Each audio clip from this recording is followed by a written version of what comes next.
जो सर्वर है वो ठप चल रहा है। आपको बता दें कई सेवाओं पर असर देखने को मिल रहा है, चाहे विमान सेवा की बात हो, बैंक सेवा की बात हो, रेल सेवा की बात हो, इन पर असर साफ तौर पर दिखाई दे रहा है। सर्वर डाउन चल रहा है, 22 घंटे हो चुके हैं। हालांकि सत्य नडेला की तरफ से कहा गया कि खामियों का पता चल चुका है, समाधान निकालने पर लगातार काम जारी है। लेकिन बड़ा सवाल यह है कि क्या इसको लेकर भी भारत को सोचना होगा, किस तरीके से माइक्रोसॉफ्ट पर जो निर्भरता है उसकी वजह से न सिर्फ भारत बल्कि कई ऐसे मुल्क हैं जो पूरी तरीके से निर्भर है। अब क्या उसका समाधान निकालने का वक्त आ गया, क्या उसका विकल्प निकालने का वक्त आ गया, क्योंकि जिस तरीके से हर सेवा पर इसका असर देखा गया, माइक्रोसॉफ्ट का जो सर्वर है वो लगातार डाउन चल रहा है, 22 घंटे से ज्यादा का वक्त हो चुका है। कई सेवाओं पर इसका जो असर है वो देखने को मिल रहा है और इसी वजह से आपको बता दें कई सेवाएं भी ठप हो गई है, दुनिया भर ठप हो गई। और इस बीच एक बड़ी खबर आपको बता दें, इसी से जुड़ी बड़ी खबर यही है कि माइक्रोसॉफ्ट सर्वर में खराबी की जानकारी मिल रही है। 22 घंटे से ज्यादा का वक्त हो चुका है, सर्वर लगातार डाउन चल रहा है और विमान, बैंक, रेल सेवा पर इसका असर देखने को मिल रहा है। दुनिया भर में 5,000 से ज्यादा विमान रद्द कर दिए गए हैं।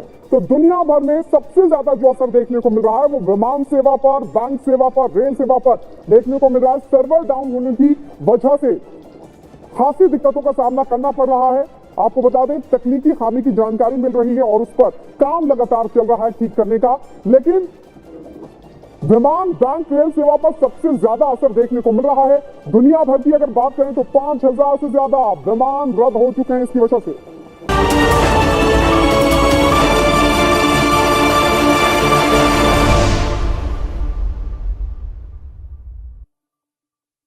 आज भारत समेत दुनिया के कई देशों ने सबसे बड़ी साइबर संकट का सामना किया।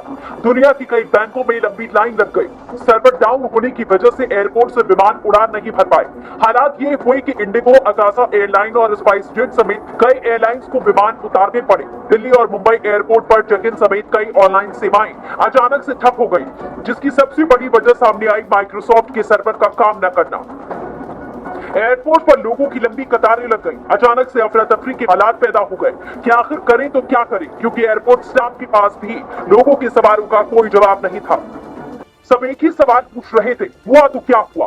तभी माइक्रोसॉफ्ट बताता है कि उसका क्लाउड सर्वर डाउन हो गया है और यही वो कारण था जिसकी वजह से ये डिजिटल दुनिया पूरी तरह से मैनुअल हो गई। लोगों को एयरपोर्ट पर मैनुअल चेक इन कराया गया, यहाँ तक कि हाथों से लिखे बोर्डिंग पास लोगों को दिए गए। सिर्फ भारत ही नहीं बल्कि दुनिया के हर कोने में एयरपोर्ट पर लंबी लंबी कतारें लग गई। लोग अपने घरों से दूर परेशानी से जूझते नजर आए। देखिए, टेक्नोलॉजी में इस तरीके के व्यवधान हमेशा उत्पन्न होते हैं और ये एक जिस तरीके से एक बाढ़, सूखा होता है, इसी तरीके से ये भी चीज़ें हो सकती हैं। और इसका प्राइवेट सेक्टर में, जनता में, सरकार के डिफरेंट सेक्टर्स में इम्पैक्ट पड़ रहा है। और सरकार के लिहाज से इसमें हम देखें तो बहुत सारे इसके महत्व हैं, क्योंकि सरकार को दो तरीके से इस संकट से जूझना पड़ रहा है। पहला कि निजी क्षेत्र को जो इनकन्वीनियंस है वो, और दूसरा जो सरकारी सेक्टर्स में। कुल मिलाकर कहा जाए तो एक तरह से आज पूरी दुनिया की रफ्तार थम सी गई। हालांकि समस्या की नब्ज को पकड़ लिया गया और उसे सुलझाने की कोशिशें जारी हैं।